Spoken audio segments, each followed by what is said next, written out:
हमारे स्वर्गीय पिता प्रभु जी, हम आपको धन्यवाद देते हैं पिता, आपकी भलाइयों के लिए प्रभु। इस सुंदर अवसर के लिए प्रभु जो आपने हमें एक को दिया है। एक बार फिर प्रभु आपके चरणों में आने के लिए प्रभु आपने जो मौका दिया है, हम आपको धन्यवाद देते हैं प्रभु। आपका वचन जब हम सीखने के लिए जा रहे हैं प्रभु, अपने वचन को आप हमें एक को खोल कर दें, समझने के लिए सहायता करें प्रभु। हम एक एक से आप बात करें पिता। आए के सारी बातों को हम आपके हाथ में सौंपते हैं। सारा आदर महिमा के हम आपको देते हैं। प्रार्थना प्रभु यीशु मसीह के नाम से मांगते हैं, आमीन। मैं परमेश्वर का धन्यवाद देता हूँ, प्रभु ने प्रत्येक को एक बार फिर इकट्ठा होने का एक मौका दिया। हम लोग परमेश्वर के वचन से बीते समय में हमने यूहन्ना 6 अध्याय तक हमने देख लिया था। आज हम लोग यूहन्ना 7वां अध्याय उसका 1 से लेकर 9 तक हम लोग पढ़ेंगे। यूहन्ना 7वां अध्याय उसका 1 से लेकर 9। इन बातों के बाद यीशु गलील में फिरता रहा, क्योंकि यहूदी उसे मार डालने का यत्न कर रहे थे। इसलिए वो यहूदियों में फिरना ना चाहता था। यहूदियों का झोपड़ियों का पर्व निकट था, इसलिए उसके भाइयों ने उससे कहा, यहाँ से यहूदिया को जा, कि जो काम तू करता है उन्हें तेरे चेले वहां भी देखें। क्योंकि ऐसा कोई ना होगा जो प्रसिद्ध होना चाहे और छिपकर काम करे। यदि तू ये काम करता है तो अपने आप को जगत पर प्रकट कर, क्योंकि उसके भाई भी उस पर विश्वास नहीं करते थे। तब यीशु ने उनसे कहा, मेरा समय अभी तक नहीं आया, परंतु तुम्हारे लिए अब समय है। संसार तुमसे बैर नहीं कर सकता, परंतु वो मुझसे बैर करता है, क्योंकि मैं उसके विरोध में यह गवाही देता हूं कि उसके काम बुरे हैं। तुम पर्व में जाओ, मैं अभी इस पर्व में नहीं जाता, क्योंकि अभी तक मेरा समय पूरा नहीं हुआ। वह उनसे ये बातें कहकर गलील ही में रह गया। यहाँ पर जब हम परमेश्वर के वचन को जब अध्ययन करते हैं, इसको हम पढ़ते वक्त हम कुछ बातों को ध्यान में रखते हुए हम लोग पढ़ेंगे। सबसे पहला है कि जब भी हम वचन को पढ़ते हैं, उसके एक्चुअल वर्ड या उसके जो असली में जो शब्द है उनको हमने समझना, ताकि ऐसा ना हो कि हम संदर्भ से बाहर चले जाएं, है ना। कभी भी वचन को जब हम पढ़ते हैं तो हम उसके संदर्भ को, उसके कॉन्टेक्स्ट को ध्यान में रखते हुए हम लोग उसको अध्ययन करते हैं। और यहाँ पर जब हम देखते हैं, उसके साथ ही साथ उसका ऐतिहासिक बात को भी, उसके हिस्टोरिकल बैकग्राउंड को भी, उसके कल्चरल या उसकी संस्कृति, उन सबों को ध्यान में रखते हुए जब हम अध्ययन करते हैं तो हमें और भी ज़्यादा वचन के उस घटना को समझने का प्रभु मौका देता है। और फिर आखिरी में जो मुख्य बात आता है, लेखक जो लिख रहा है वो क्यों लिख रहा है, उसका उद्देश्य क्या है, वो सब हम लोग देखते हैं। यहाँ पर जब हम देखते हैं तो अभी तक प्रभु यीशु मसीह ने यूहन्ना 6 अध्याय में हम देखते हैं कि अपने आप को जीवन की रोटी के रूप में प्रकट किया, कि मैं जीवन की रोटी हूँ। इसके कारण आप देखेंगे बहुत से चेले उसको छोड़कर चले गए और उसके साथ फिर चले नहीं, है ना। यहाँ पर हम देख सकते हैं लोगों को वो उद्धारकर्ता पसंद नहीं आ रहा जो उनको आत्मिक बातों की ओर जोर दे रहा, जो उनको शारीरिक बातों की ओर जोर नहीं दे रहा या उनकी शारीरिक इच्छाओं के अनुसार काम नहीं कर रहा।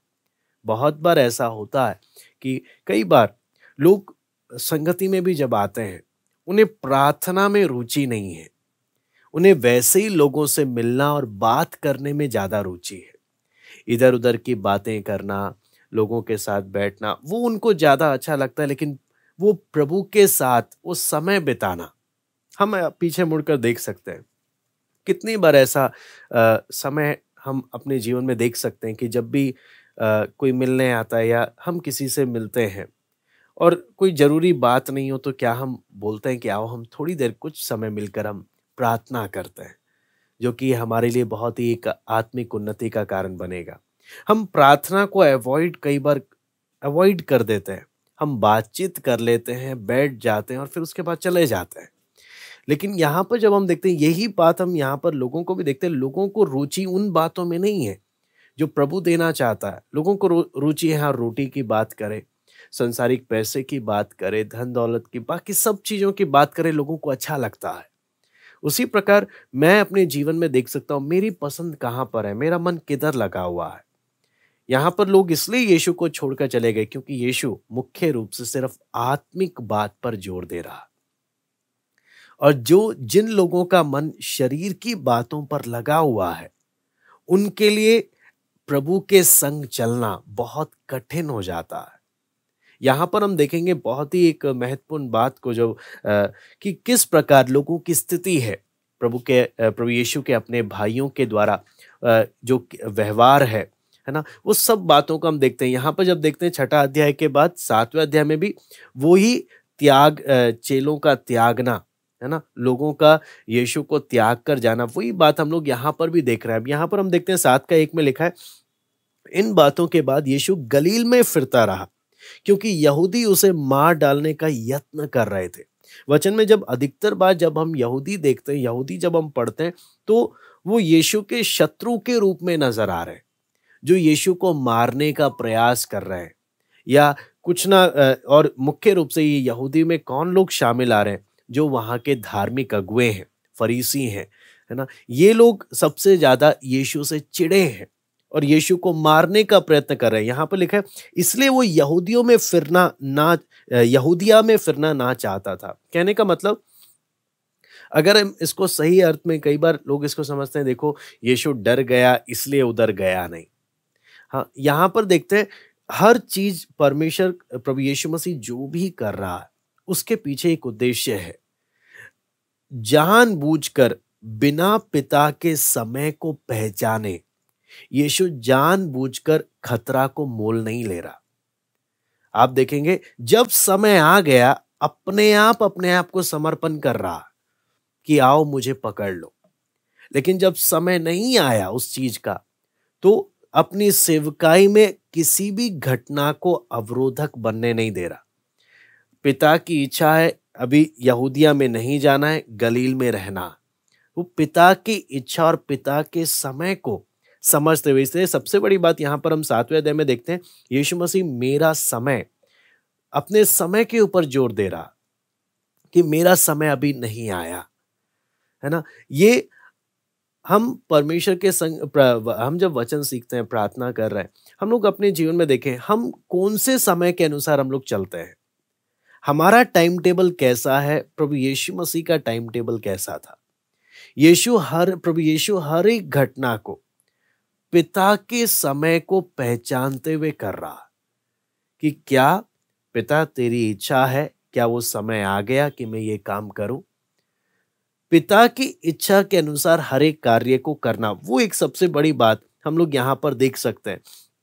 और यहाँ पर आगे जब लिखा है, यहाँ पे लिखा है, यहूदियों का झोपड़ियों का पर्व निकट था, इसलिए यहाँ पर यहूदियों का झोपड़ी का पर्व जब आप देखते हैं तो ये सितंबर लास्ट में और अक्टूबर के शुरुआत के समय के बीच में ये शुरू होता है।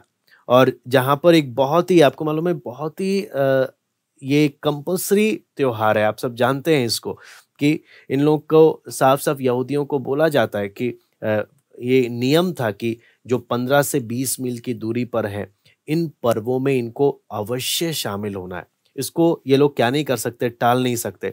और ये बहुत ही महत्वपूर्ण पर्व है, फसल का पर्व है और बहुत ही आनंद के साथ ये लोग मनाते हैं।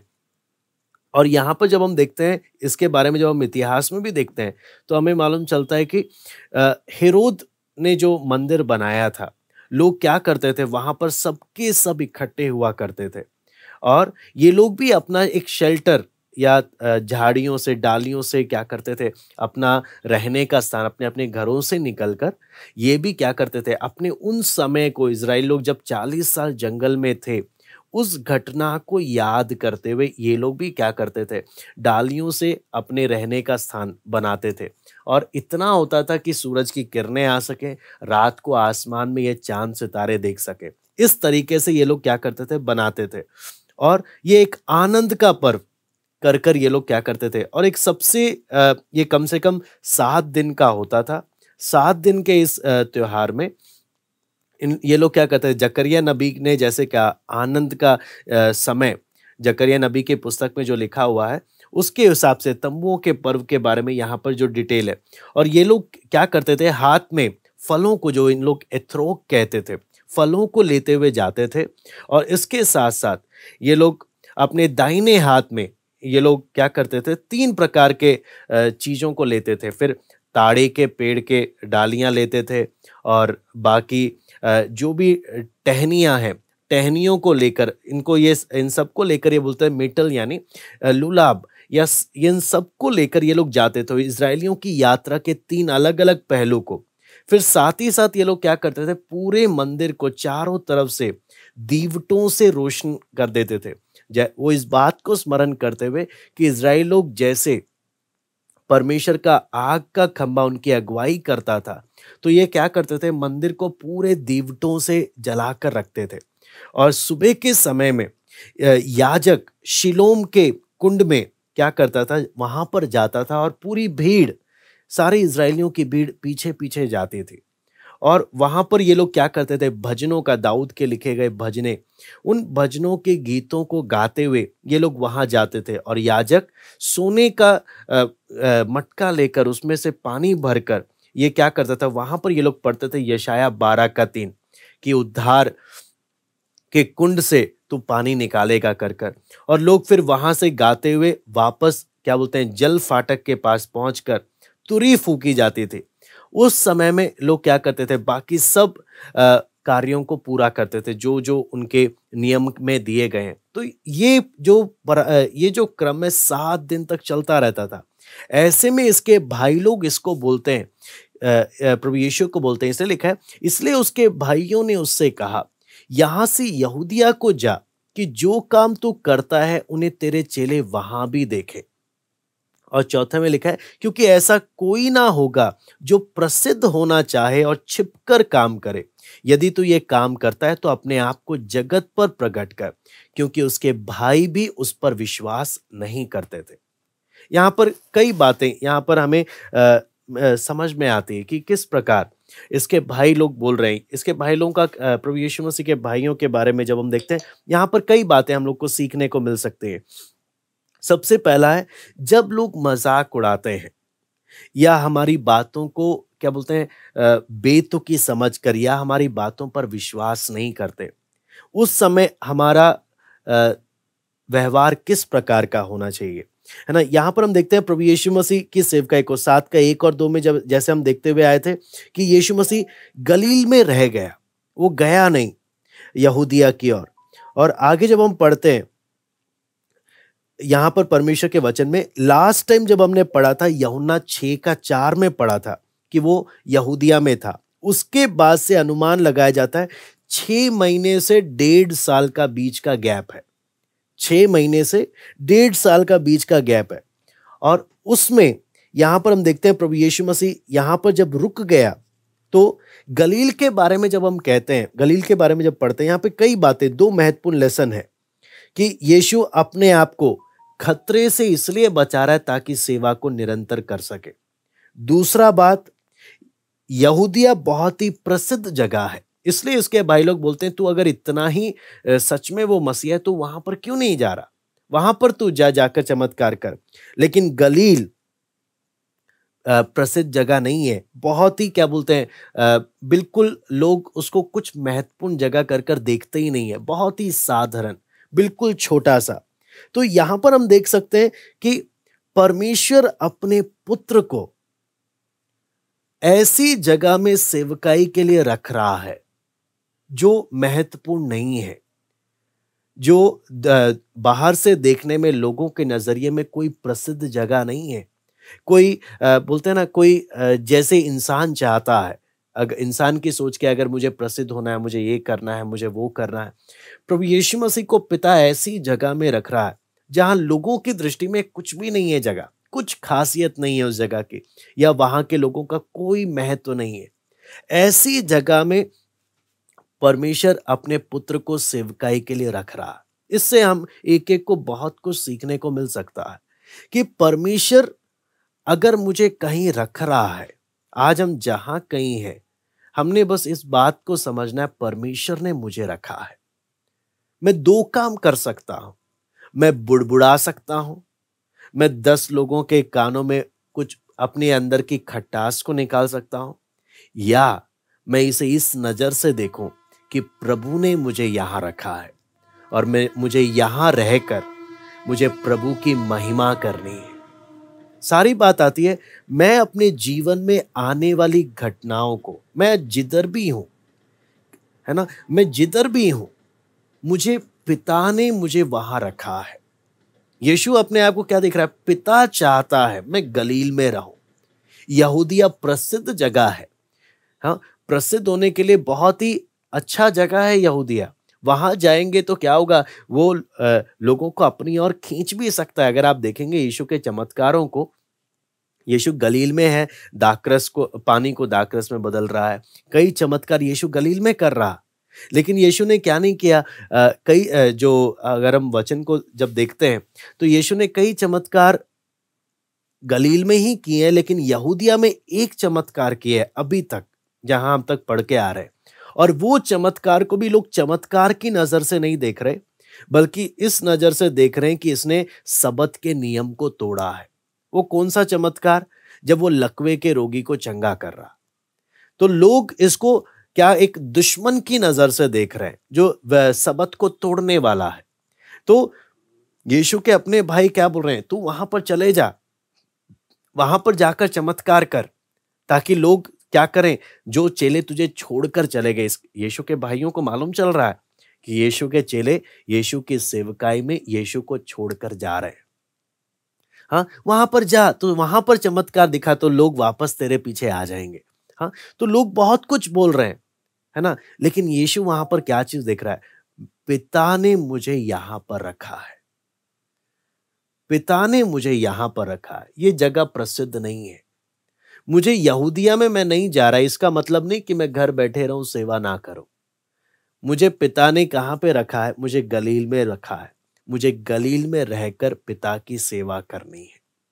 उसी प्रकार परमेश्वर ने हर एक को, आपको, मुझे, हम सबको अलग अलग जगह में रखा है। हम दो काम कर सकते हैं, बुड़बुड़ा सकते हैं या सोच सकते हैं कि मैं उस जगह में आऊंगा, उस परिस्थिति में आऊंगा, तब मैं प्रभु के लिए सेवा करूंगा, तब मैं प्रभु के लिए कुछ करूंगा। या प्रभु मुझे जिधर भी रखे, जिस भी परिस्थिति में रखे, जिस भी माहौल में रखे, जहां भी रखे, मुझे प्रभु के लिए जीना है, मुझे प्रभु की सेवा करनी है, मुझे प्रभु के लिए सब कुछ करना है, बिना बुड़बुड़ाए, बिना कुड़कुड़ाए। इस बात को समझते हुए पिता ने मुझे रखा है। सारी बात है, मैं आत्मिक रूप से बढ़ रहा हूं, उसका पहचान क्या है? मैं अपने जीवन की घटनाओं को पिता की नजर से देख रहा हूं कि पिता ने मुझे रखा है। लेकिन जब मैं प्रभु में बढ़ नहीं रहा, तो मैं क्या करूंगा? मैं परिस्थितियों को दोष दूंगा, मैं लोगों को दोष दूंगा। मैं आत्मिक जीवन में बढ़ने के बजाय मैं एक परीक्षा से दूसरी परीक्षाओं में गिरता चला जाऊंगा। वो कब होता है? जब मैं अपने जीवन में आने वाली घटनाओं को, अपने जीवन की परिस्थितियों को मैं अपनी नजर से देख रहा हूं। लेकिन जब मैं इस नजर से देखता हूं कि पिता ने मुझे रखा है, मुझे जिधर भी रखा है, पिता ने मुझे रखा है अपनी इच्छा के लिए, अपनी महिमा के लिए। अब मुझे पिता की इच्छा के अनुसार जीवन बिताना है। सारी बात वहां पर आती है, पिता की इच्छा के लिए मुझे जीवन बिताना। तो यहां पर इसलिए हम जब देखते हैं, इसमें कई बातें आती हैं, हम अगर इसको खोलने लग जाए, हमारे जीवन में कई पहलू आ जाते हैं अपने जीवन के, है ना, अलग अलग पहलू। हम परमेश्वर ने जहां भी रखा है, बस मैं इतना ही मैं बोलना चाहूंगा, जहां भी परमेश्वर ने रखा, केवल इस बात को समझते हुए कि पिता ने मुझे रखा है। लोग आएंगे मुझे उकसाने के लिए, लोग आएंगे मुझे बोलने के लिए, लेकिन मुझे ये समझ कर रहना है कि पिता ने मुझे रखा है और मुझे पिता की सेवा को पूरा करना, पिता की इच्छा को मुझे पूरा करना। सिर्फ ऐसी अपनी मन मर्जी में बैठे नहीं रहना। और आगे जब हम देखते हैं यीशु के भाइयों के बारे में, यहां पर हमें कई बातें मालूम चलती हैं। यीशु के भाइयों के बारे में आपने वचन में सीखा है कि 4 भाई वचन में हमें पढ़ने को मिलते हैं, जो याकूब है, योसेस है, शिमोन है, यहूदा है ना, और उसकी कई बहनें भी हैं, जो मत्ती 13 का 55-56 हम इसमें जब हम पढ़ते हैं। लेकिन इनका प्रभु यीशु मसीह के अपने भाई बहनों का प्रभु यीशु के प्रति नजरिया क्या था, वो भी हम लोग यहाँ पर देख सकते हैं कि वो लोग प्रभु यीशु को बिल्कुल तुच्छ जानते थे। कोई क्यों, और शर्मिंदा भी होते थे इस वजह से, क्योंकि प्रभु यीशु क्या बोलता था, मैं परमेश्वर का पुत्र हूं। और ना सिर्फ इतना, इसके भाई बहन, इसका परिवार, प्रभु यीशु का परिवार, इसको क्या समझते थे, ये पागल हो गया है, ये पागल हो गया। और यहां तक आपको मालूम है, एक बार की घटना जब आप जानते हैं कि एक बार घटना ऐसे अफवाहें फैल गई कि इसके परिवार को आना पड़ा कि हाँ, यीशु को घर लेकर जाएं, क्योंकि यीशु सच में बहुत ही ज्यादा पागल हो गया है। अब परिवार वालों की जिम्मेदारी है यीशु को पकड़कर क्या करके जाएं, घर लेकर जाएं। आप सोच सकते हैं इसके प्रभु यीशु के जीवन में, उनके सेवकाई के समय में परिवार की सोच क्या थी। वो लोग सोच रहे हो ये इतना पागल हो गया कि हमें इसे उठाकर, हमें इसे पकड़कर जबरदस्ती घर लेकर जाना पड़ेगा। हाँ, इतना तक इसके परिवार। इसलिए मैं चाहूंगा एक बार हम पढ़ भी लें मरकुस 3 अध्याय उसका 31 और 32। मरकुस 3 अध्याय उसका 31 और 32, है ना। यहां पर हम देखते, तब उसकी माता और उसके भाई आए, बाहर खड़े होकर उसे बुलवा भेजा, है ना। तब लेकिन यहां पर हम देखते हैं भीड़ उसके आसपास बैठी थी और उन्होंने उससे कहा, देख तेरी माता और तेरे भाई बाहर तुझे ढूंढते हैं, है ना। यहां पर जब हम पढ़ते हैं तो यीशु, ये लोग बुलाने के लिए आए, लेकिन यीशु क्या बोलता है, यीशु वहां पर उनकी बातों पर ध्यान नहीं दे रहा, यीशु उनके संग जा नहीं रहा। यहां पर हम देखते हैं अपने परिवार को पिता की सेवा, पिता की इच्छा को पूरी करने के लिए सेवकाई में किसी को भी इसने अड़चन बनने नहीं दिया। जबकि परिवार वाले क्या समझते हैं, क्या बोलते हैं, ये सब जानते हुए भी। और यहां पर जब इसके भाई लोग इसको बोलते हैं कि ठीक है, तुझे अगर इतना ही प्रसिद्ध होना है तो तू क्या कर, वहां पर तू यरूशलेम चला जा, यहूदिया चला जा, है ना, ताकि तेरे जो चेले तुझे छोड़कर चले गए ये वापस आ जाएं। लेकिन हम यहाँ पर जब हम देखते हैं तो प्रभु यीशु को मालूम है कि वहां पर लोग वैसे ही मेरा इंतजार कर रहे हैं कि जो मुझे जान से मार डाले। ऐसे समय में इसके भाई लोग भी, अपने लोग, मैं आपको बार बार बोलूंगा, इसके अपने भाई लोगों का इसके साथ का क्या था, इसको छेड़ते थे, इस पर यकीन करते नहीं थे, इसका मजाक उड़ाते थे अपने। आपको मालूम है उसमें प्रभु यीशु मसीह के अंदर की पीड़ा को आप अगर मनुष्य के रूप में अगर देखें कि मैं बाहर जाकर, मैं पिता की इच्छा के अनुसार लोगों को वचन जब बता रहा हूं, मेरा अपना परिवार मुझे ठट्टों में उड़ाता है, मेरा अपना परिवार मुझ पर यकीन नहीं करता। हाँ, मेरा अपना परिवार क्या समझता है कि मैं पागल हूं। हाँ, वो एक उस दर्द को कि वो क्या महसूस प्रभु यीशु मसीह अपने जीवन काल में, अपनी सेवकाई में उन्होंने क्या चीज अनुभव किया।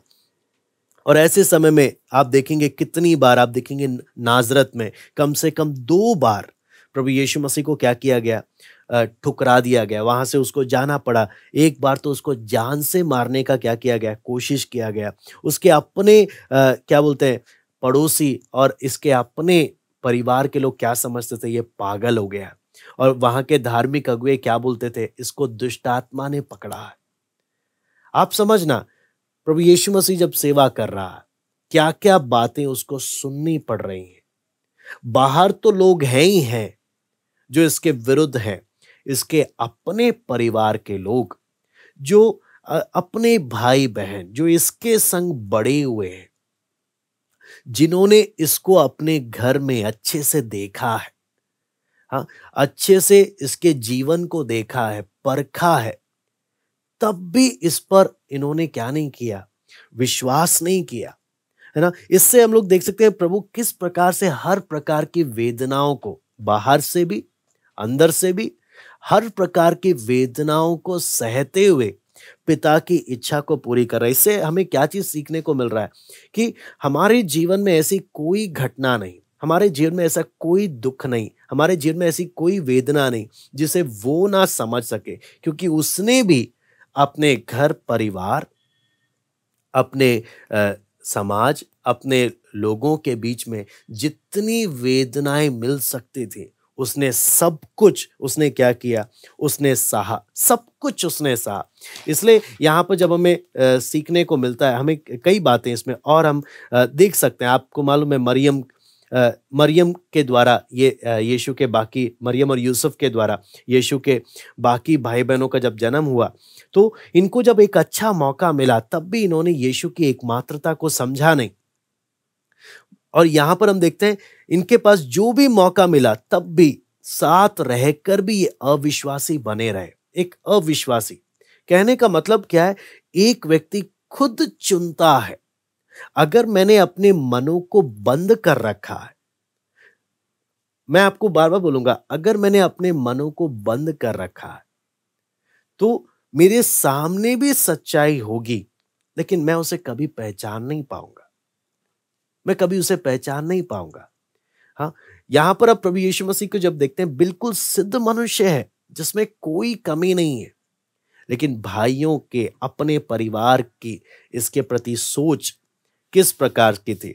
यहां पर जब हम आगे जब देखते हैं, यहां पे सब लोग जब देखते हैं इस त्योहार में, झोपड़ियों के इस पर्व में सब लोग जा रहे हैं, है ना?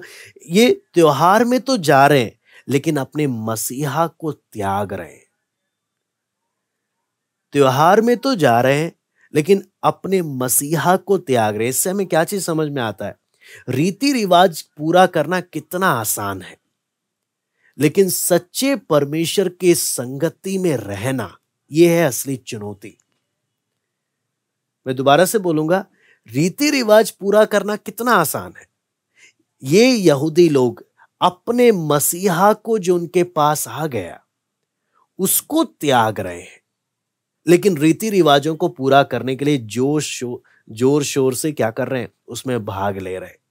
उस समय यही बात सीखने को मिलता है कि अगर मैं अपने प्रभु के साथ के संबंध के प्रति गंभीर नहीं हूं, सीरियस नहीं हूं, हम रिवाज पूरी कर सकते हैं। संडे के दिन हमने प्रार्थना में जाना है, सुबह उठकर हमने प्रार्थना करना है, हमने बाइबल पढ़नी है ना, हमने दैनिक मन्ना सुनना है, हम रिवाज पूरी कर सकते हैं, लेकिन फिर भी अपने जीवन में हम प्रभु की उस उपस्थिति से वंचित रहते हैं।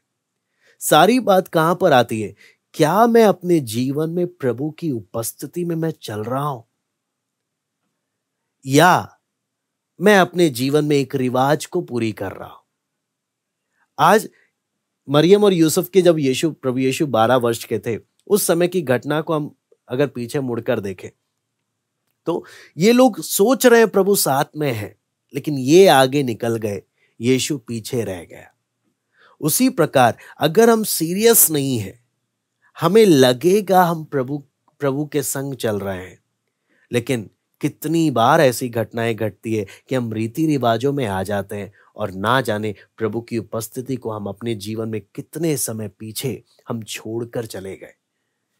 प्रभु हमारे संग नहीं है। इसलिए हम यहां पर ध्यान दे सकते हैं, इजराइल लोगों के साथ, यहूदी लोगों के साथ की स्थिति क्या हो गई? रीति रिवाज को पूरा करने के लिए बड़े जोर शोर से जा रहे हैं, लेकिन अपने ही मसीहा को इन्होंने क्या कर दिया? त्याग दिया। फिर अगली बात जो हम इसमें देखते हैं कि चुंगी लेने वाले पापी प्रभु यीशु के संदेश को आनंद के साथ ग्रहण कर रहे हैं, वहीं दूसरी ओर उसके अपने सगे भाई उसका मजाक उड़ा रहे हैं।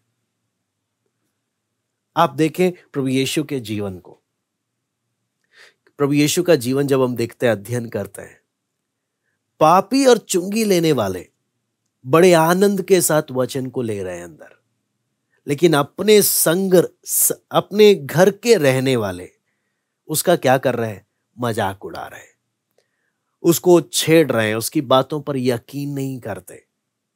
और सेवकाई में आपको मालूम है, सेवा के समय में ऐसी चुनौतियां बहुत आती हैं।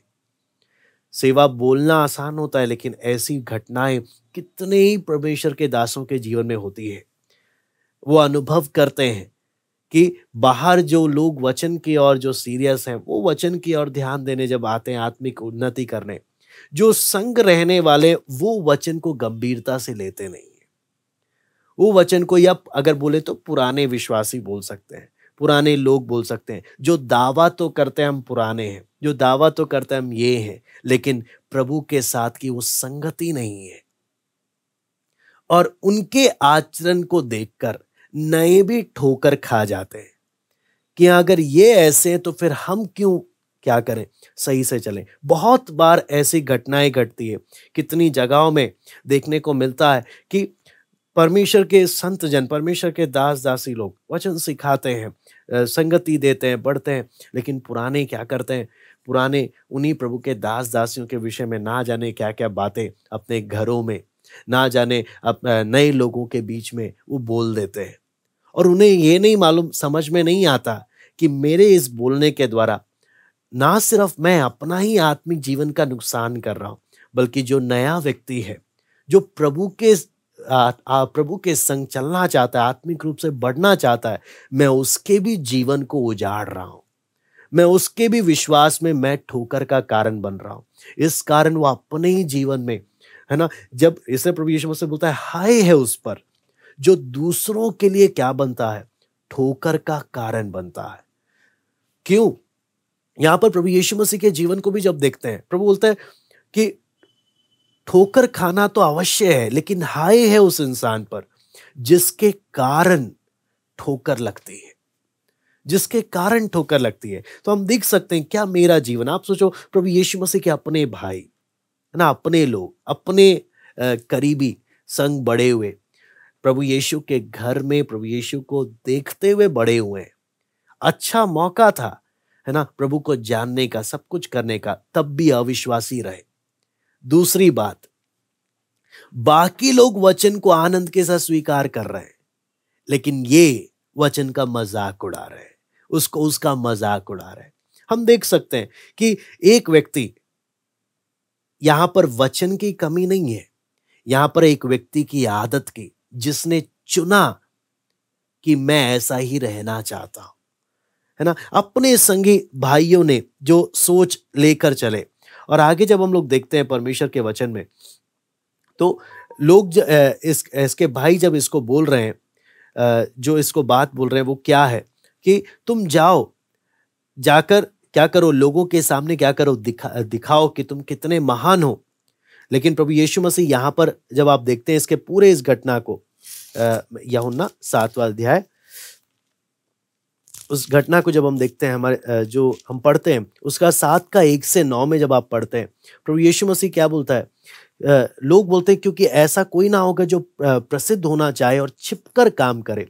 यदि तू ये काम करता है तो अपने आप को जगत पर प्रकट कर, क्योंकि उसके भाई उस पर विश्वास नहीं करते थे। तब यीशु ने उनसे कहा, मेरा समय अभी तक नहीं आया, परंतु तुम्हारे लिए सब समय है। अब आप देखेंगे प्रभु यीशु का और उसके भाइयों के बीच में प्रभु यीशु क्या कर रहा है। जब उसका मजाक उड़ाया जा रहा है, जब उसके विषय में कुछ बोला जा रहा है, उसके तब प्रभु यीशु मसीह का रिएक्शन क्या है। यीशु उस मजाक को भी एक शिक्षा में बदल रहा है। यीशु उसके ऊपर आने वाले मजाक और उसके विषय में की गई टिप्पणियां या उसके साथ किए गए व्यवहार को भी शिक्षा में बदल रहा है। क्या बोल रहा है, मेरा समय अभी नहीं आया, तुम्हारे पास सब समय है। यानी तुम जो चाहे अभी कर रहे हो, लेकिन मेरा एक समय है, मैं समय के अनुसार कार्य करता हूं। ये तुम्हारा समय है, अभी तुम्हारा समय मजाक उड़ाने का, तुम्हारा समय निंदा करने का, तुम्हारा समय ये सब करने का, तुम करो, लेकिन मेरा समय अभी नहीं आया। मेरा समय क्या है? और यहां पर आगे देखते हैं, प्रभु बोलता है मेरा भी जाने का समय नहीं आया। संसार तुमसे बैर नहीं कर सकता, परंतु वो मुझसे बैर करता है, क्योंकि मैं उसके विरोध में ये गवाही देता हूं कि उसके काम बुरे हैं। यहां पर अगली बात देखते हैं, यीशु के भाई लोग अगर यरूशलेम में जाएं इस पर्व में भाग लेने के लिए, दुनिया को कोई फर्क नहीं पड़ेगा कौन आया है कर कर, लेकिन यीशु जाए तो बहुत फर्क पड़ता है। आज हम देखें, हम काम की जगह, घर में, पड़ोस में, जहां कहीं है, क्या मेरे जाने से, क्या मेरे उधर होने से क्या कुछ फर्क पड़ रहा है? या यीशु के भाइयों के संग समान हम कहीं पर भी हो, हमारे आसपास कुछ फर्क नहीं पड़ता। मेरे जीवन के द्वारा कितनों के जीवन में फर्क पड़ रहा। यदि मैं बोलता हूं मैं प्रभु के संग चल रहा हूं, तो मेरे प्रभु के साथ के संबंध के द्वारा कितनों के आत्मिक जीवन में परमेश्वर की चिंगारी जल रही है, चिंगारी फूट निकल रही है, या अग्नि जल रही है। या मैं बोलता हूं मैं चल तो प्रभु के संग रहा हूं, लेकिन कहीं पर भी क्या नहीं हो रही, आग नहीं सुलग रही, किसी के जीवन में भी जरा भी असर नहीं आ रहा।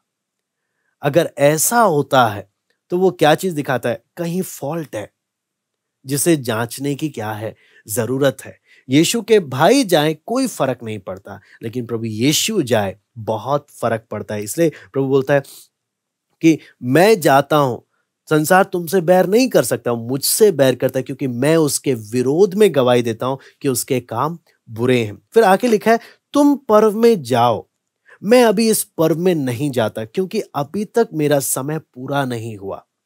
वो उनसे ये बातें कहकर गलील ही में रह गया। लेकिन आप 10वीं आयत जब आप पढ़ते हैं, वहां पे लिखा है, परंतु जब उसके भाई पर्व में चले गए तो वो स्वयं भी प्रगट में नहीं, परंतु मानो गुप्त रूप से गया। कई लोग बोलते हैं कि प्रभु यीशु देखो अपने भाई से झूठ बोल दिया। हाँ, बोलता है मैं नहीं जाऊंगा, और बाद में चुपके चुपके से जाकर क्या हो गया, चला गया वहां पर।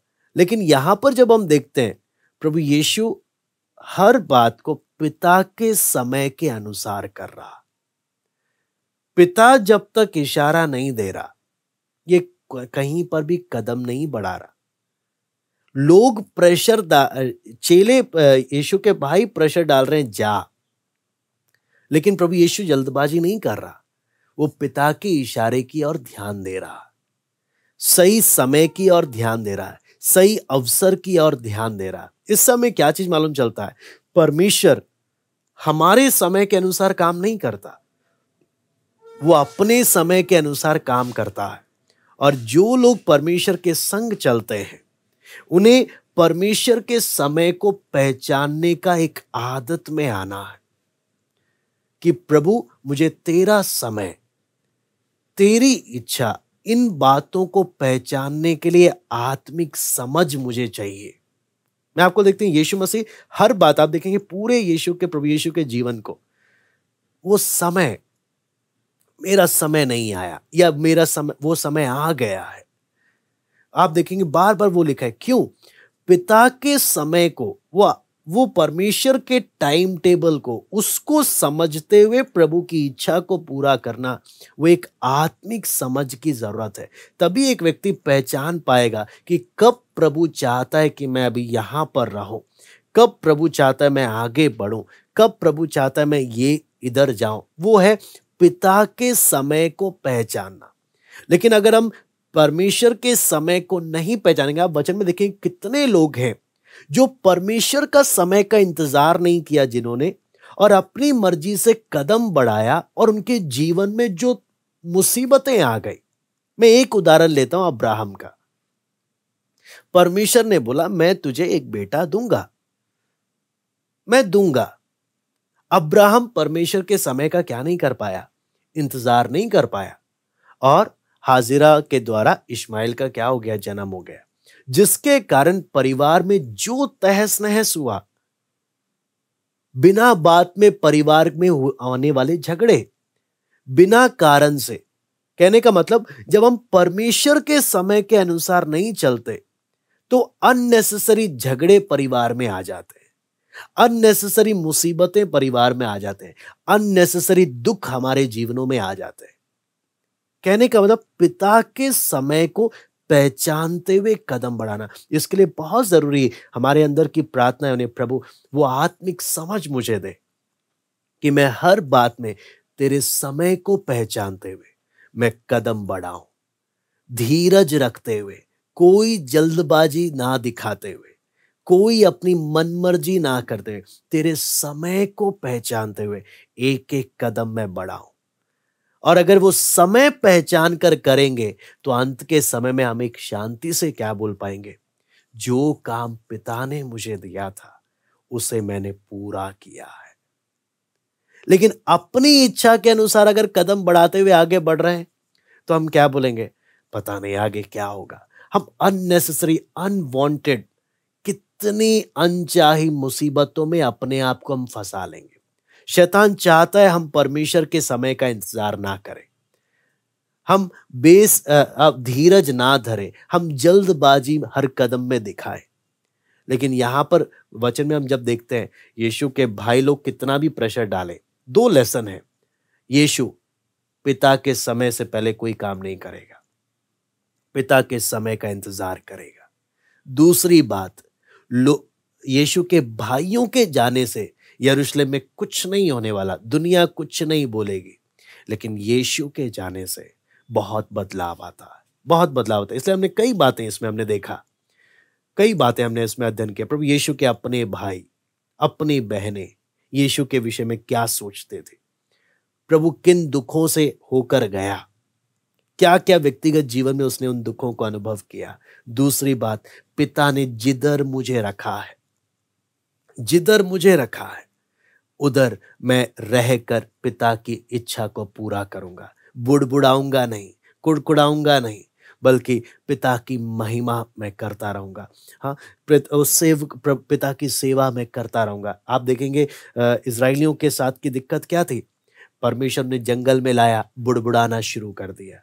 पानी नहीं मिला, बुड़बुड़ाना शुरू कर दिया। खाना नहीं मिला, बुड़बुड़ाना शुरू कर दिया। उनकी इच्छा के अनुसार चीजें नहीं मिली, बुड़बुड़ाना शुरू कर दिया। हाँ, ऐसे ही कई बार क्या होता है, परमेश्वर के लोग, परमेश्वर जब उनको अलग अनुभवों में रखता है ना, बोलते हैं मैं ये, अगर ऐसा है तो मैं यहाँ नहीं रहूंगा, ऐसा है मैं ये नहीं करूंगा, ऐसा है तो मैं वो नहीं करूंगा। वो कुड़कुड़ाना शुरू कर देते हैं, बल्कि इस बात को पहचाने बगैर कि पिता ने मुझे यहाँ रखा है और मुझे पिता की इच्छा को पहचानते हुए, पिता के समय का इंतजार करते हुए मुझे हर एक काम को करना है, हर एक काम को करना है। और उसी प्रकार वचन में जब सीखते हुए भी कि प्रभु यीशु मसीह के भाई बहन क्या व्यवहार था उनका, प्रभु के करीब रहते हुए भी अविश्वासी रहे, मनों को बंद करके रखा। एक व्यक्ति हो सकता है बहुत ही, क्या बोलते हैं, बहुत ही अच्छे परमेश्वर के दास के करीब रहते हुए भी उस व्यक्ति का जीवन एक अन्य जाति के समान हो सकता है ना। आप प्रभु यीशु मसीह के चेलों को देख लीजिए। हाँ, 12 चेलों में यहूदा इस्करियोती हमेशा साथ रहा, लेकिन तब भी अंत उसका क्या हो रहा है? फांसी लगाकर मर रहा। कहने का मतलब, कितना भी अच्छी संगति में रहने के बावजूद अंत किस प्रकार का हो रहा है ना। इससे हम क्या चीज समझ सकते हैं? ये हर व्यक्ति का अपना क्या है, अपना फैसला है। मैं प्रभु के संग चलना चाहता हूं या नहीं चाहता। मैं प्रभु के संग चलते हुए मेरा मन किधर लगा हुआ है। अब्राहम और लूत भी चले, लेकिन लूत का नजर किधर था? लूत का नजर सदूम की ओर, वो दुनिया की बातों की ओर नजर, और मौका आया उसने अपना रंग दिखा दिया। जब तक मौका नहीं आया था अब्राहम के संग संग चल रहा था। पौलुस के संग रहने वाले दिमास को आप देख लीजिए, सेवा करता था, साथ में मिलकर चल रहा था, लेकिन लास्ट में पौलुस क्या बोलता है? दिमास ने भी मुझे क्या कर दिया? मुझे छोड़ दिया। कहने का मतलब, कितने ऐसे अनुभव हैं जो शुरुआत तो देखने में अच्छी लग रही थी, लेकिन अंत क्या निकल रहा? प्रभु के संग रहने वाले अपने भाई प्रभु का मजाक उड़ा रहे हैं, उसको ठट्टों में उड़ा रहे हैं, उसको पागल समझते हैं। ऐसे समय में प्रभु यीशु की सेवकाई को हम देखें, जहां पापी लोग आनंद के साथ उसके वचन को ग्रहण कर रहे हैं। परमेश्वर ऐसे अनुभवों से लेकर जाता है, ऐसे अनुभवों से लेकर जाता है और कई बातें सिखाता है, ताकि हम हर अनुभवों में दिन प्रतिदिन हम प्रभु के करीब आते जाएं। हम प्रभु के करीब आते जाएं कि प्रभु जिधर भी तू रखे, तेरे समय को पहचानते हुए तेरी इच्छा को पूरा करने के लिए बिना कुड़कुड़ाए जीने के लिए हम एक को कृपा दे। प्रभु इन वचनों के द्वारा आप सबको आशीष दे, आइए हम प्रार्थना करते हैं। हालेलुया। स्वर्गीय पिता, प्रभु हम आपको धन्यवाद देते हैं। पिता, आपका वचन जब हम सीख रहे हैं प्रभु, आपसे विनती प्रार्थना करते हैं पिता, प्रभु आपके समय को पहचानते हुए हम एक के जीवन में, जैसे भजन का लेखक कहता है, मुझे अपने दिन गिनने की समझ दे ताकि मैं बुद्धिमान हो जाऊं। मुझे अपने दिन गिनने की समझ दे प्रभु। हम एक के जीवन में प्रभु आपकी योजना है, आपकी एक योजना है, आपका एक उद्देश्य है, और आपने हम एक एक के लिए समय ठहराया हुआ है अपनी इच्छा को पूरी करने के लिए। हर एक बात को पिता आपके समय को पहचानते हुए आपकी इच्छा के अनुसार जीने के लिए हम एक एक को अनुग्रह दें। हम एक एक से आप बात करें प्रभु, आपके वचनों को मनन करने के लिए और भी बातों को प्रभु आप खोल कर दें, समझने के लिए सहायता करें। धन्यवाद देते हैं आज की संगति के लिए। सारा आदर महिमा केवल हम आपको देते हैं। प्रार्थना प्रभु यीशु मसीह के नाम से मांगते हैं, आमीन। प्रभु आप सबको आशीष दे।